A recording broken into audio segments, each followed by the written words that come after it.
Hello, everybody. Welcome into Discern. Today is Tuesday, January 4th. I'm Ross, and we are joined again by our friend Nick Pitts, filling in for Jim. Hello, Nick. Hey, Ross. Good to be with you again. Nick is with us for a few episodes here at the first of the year. Nick is a senior fellow at the Institute for Global Engagement and is going to be helping us unpack the news. Today, we're going to be talking sports, Nick. I know we visited a little bit beforehand. Everybody tends to have their teams. Who are your teams? You know, it is the most wonderful time of year for Tennessee Titans fans, and so we're anxiously coming towards this particular point in the season, and we have our eyes set on a Super Bowl, to say the least. And so, but then also, just to know, I am also a Vanderbilt Commodore fan, and so there is a point of me that is keenly aware of long suffering because I've experienced it. But nevertheless, here we are. Yeah, by inheritance, I am a Cowboys fan, and it's been a long road since our days of glory. So it's you kind of always flirting with being back in the playoffs as a Cowboy fan. They usually are letting you down right about this time of year. For whatever reason, Cowboys are kind of clawing their way through some kind of ugly wins. So that's actually the story for today is really the prominence of sports in terms of trends and interests over politics and a pretty stark change year over year. So our headline today is from Axios. Politics and hard news have moved to the back burner of the national conversation, with sports, and particularly the NFL, generating more interest, new data shows. It's a huge shift from a year ago when most of the top stories in the U.S. were about hot-button political topics. The top 10 news topics last month included the NFL, football, and ESPN, as well as a handful of cities that ended up on the list largely because of their sports teams.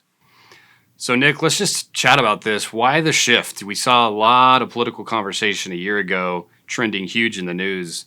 Dominance of sports. The NFL is honestly, its numbers have never been better. What's behind that, do you think? Yeah, I think that what we're beginning to see is that former President Trump was very much a ratings generator for many news outlets. And so anytime in any way that they could bring up President Trump at the time was an opportunity for them to be able to, one, to gin up excitement, but also to gin up their ratings from whatever vantage point they had. But then, too, I think what we're starting to see is an exhaustion that's coming from individuals that are they're placing so much of an emphasis on politics. They're just kind of exhausted and tired of hearing about it day in and day out. And so they started to check out other different realms of the news. And as has often been the case with football, as well as we've got the Olympics coming up in Beijing right now, the Winter Olympics, that's generating quite a bit of talk right now from a political standpoint, and then also just from an athletic standpoint. There's just a renewed sense of, well, maybe we can de-escalate some of these conversations that have been so fraught with tension and just talk about how my Titans hopefully are going to secure eternal victory.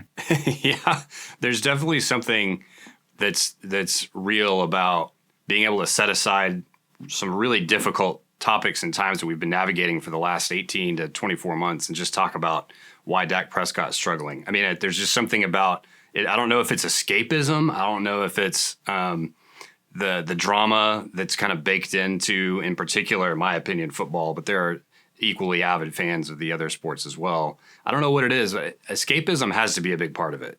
Oh, yeah. Sports have always been an escape from reality. And I think with this pandemic, I think the research is very clear that individuals are looking for opportunities to be able to, one, escape from just the risks and the threats that come with it. But also, there's a lot of research specifically out of North Carolina State University that talks about the power of sports to unite us across boundaries and barriers and really causes a community to rally together.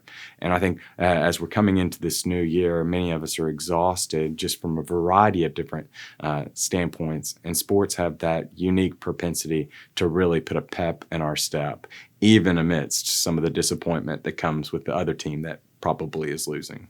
Yeah, there's something about just sitting and watching a game. Like last night, I was watching the Cowboy game that we'd recorded with my son, and there's just something about that unity where, we'd actually had kind of a tough day, conflict-wise as a family, but then something gels around that common common rooting interest. Yeah, I mean, Ross, you've illuminated it so well. Like we can think about over the past 25 years, sports have played a central part in uniting individuals. It was J.J. Watt when there was the hurricane that happened and hit Houston. It was President Bush throwing out the first pitch in September 2001 after the World Trade Center attacks. Sports have this unique propensity to bring us together, and as Christians, I think that's a really prime opportunity for us to have to witness to our neighbors and to be able to show God's love through ours, and to not see it just as another opportunity to waste 3 hours watching a TV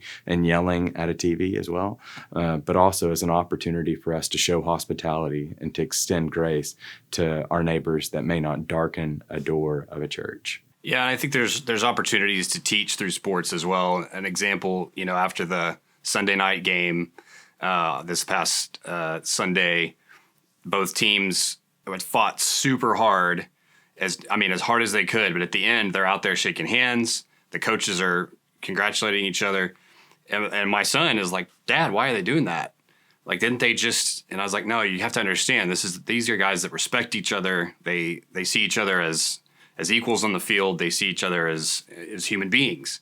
And so there's teaching opportunity even through sports as well. The phrase is never more true than at the end of a game when you realize that winning isn't everything, because you can win and you can win and you can win, but there's still an emptiness inside of us, which causes individuals to either come back for another season, like Tom Brady, or for individuals to hang it up because they're chasing after something. And what the writer of Ecclesiastes would say, that's eternity that's been placed within us. And we want the glory that doesn't come from winning another championship.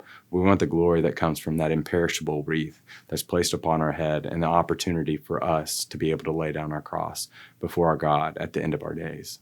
Yeah, I like that parallel you're drawing. There's something innate in us that wants to win and succeed and strive, and that has to be placed in us by our Creator, right? Yeah, I think that you see that Paul draws upon that in 1 Corinthians 9, of this idea of wanting to run the race, of not wanting to box into the air. I think the desire to win is a good desire. Even when he's writing to the Romans in Romans 12, he says to compete with one another, to outdo one another in showing honor. Competition is a good thing. It can be taken to unhealthy levels. Just like we all know that particular sports fan whose day is ruined, whose week is ruined when his team loses, he places an unnecessary emphasis and expectation upon sports that it was never meant to satisfy within him. Yeah, I think to end there, it's helpful as a reminder, and I have to admit, I've been in that place where that sports team loss has put me just in a funk for several days. But the reality is, when I do that, I'm making it an idol, and I'm placing that really at a level beyond its actual due importance. And so we can enjoy sports and lean into it, and especially this time of year, what a great time to be able to do that. But as believers, certainly we need to guard against placing it much higher than other things in our lives and giving it value beyond what's due. Completely agree. It's a really good thing, and sports are a good gift from a good God. Sports are a good thing, but when we turn them into a God thing, they, like all other idols, will inevitably fail us and leave us asking questions as to why. Thanks for your time today, Nick. We will see you back here tomorrow and the rest of our viewers on Discern.